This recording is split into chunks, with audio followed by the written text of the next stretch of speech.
ওকে, এটা ডিসি সার্কিটের প্রথম ভিডিও। আমরা আজকে ডিসি সার্কিটের বেসিক বিষয়গুলো বুঝব। তো ডিসি সার্কিট নিয়ে প্রশ্ন করলে সর্বপ্রথম আসে ডিসি সার্কিট কি। বিষয়টা হচ্ছে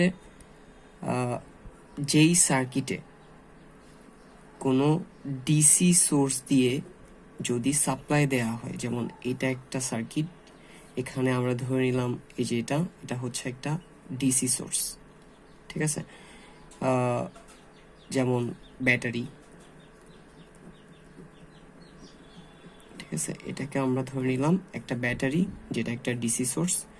তো এই সোর্স দিয়ে এই সার্কিটে সাপ্লাই দেওয়া হচ্ছে, আর সেজন্য এই যে সার্কিটটা, এটাকে আমরা বলবো একটা ডিসি সার্কিট। তাহলে বিষয়টা কি, যেই সার্কিটে কোনো ডিসি সোর্স দিয়ে যদি সাপ্লাই দেওয়া হয় তাহলে সেই সার্কিটকে আমরা বলবো ডিসি সার্কিট, ঠিক আছে।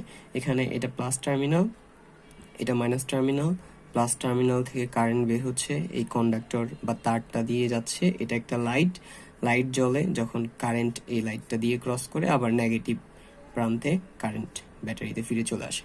তো নাও একটা কোয়েশ্চেন হচ্ছে যে ডিসি সোর্স বলতে আমরা কোনগুলোকে বুঝবো। তো ডিসি সোর্স বলতে যেমন আমরা ব্যাটারি, এটা একটা ডিসি সোর্স, ডিসি জেনারেটর, এটা একটা ডিসি সোর্স, ঠিক আছে।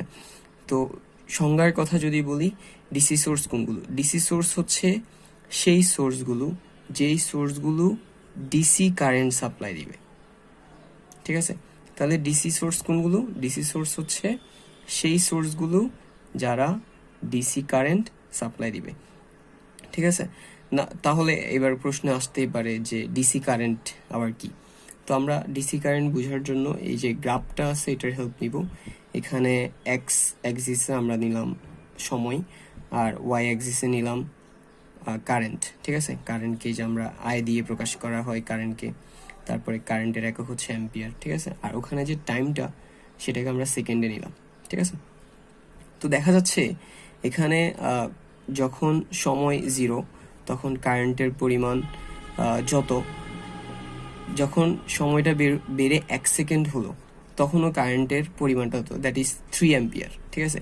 আবার যখন দ্বিতীয় সেকেন্ডে গেল তখনও কারেন্টের পরিমাণ 3 অ্যাম্পিয়ার, তৃতীয় সেকেন্ডেও কারেন্টের পরিমাণ 3 অ্যাম্পিয়ার। দ্যাট মিনস দেখা যাচ্ছে এখানে সময় পরিবর্তন হচ্ছে কিন্তু কারেন্টের যে পরিমাণটা সেটা পরিবর্তন হচ্ছে না, সেটা সবসময় একই থাকছে, 3 অ্যাম্পিয়ার। তো যদি এমন হয় কোনো ক্ষেত্রে যে সময়ের পরিবর্তনের সাথে কারেন্টের কোনো পরিবর্তন হচ্ছে না, সবসময় একই থাকে, যেমন এই ক্ষেত্রে 3 অ্যাম্পিয়ার পাওয়া যাচ্ছে, তাহলে ওই কারেন্টকে আমরা বলবো ডিসি কারেন্ট, ঠিক আছে। তাহলে কারেন্টের বিষয়টা কি, ডিসি কারেন্ট কি, সময়ের পরিবর্তনের সাথে যদি কারেন্টের মানের কোনো পরিবর্তন না হয় তাহলে তাকে আমরা বলবো ডিসি কারেন্ট, ঠিক আছে। আর কারেন্টের একক হচ্ছে অ্যাম্পিয়ার, আর কারেন্টকে আই দিয়ে প্রকাশ করা হয়, যেটা আমরা এখানে দেখানোর চেষ্টা করলাম।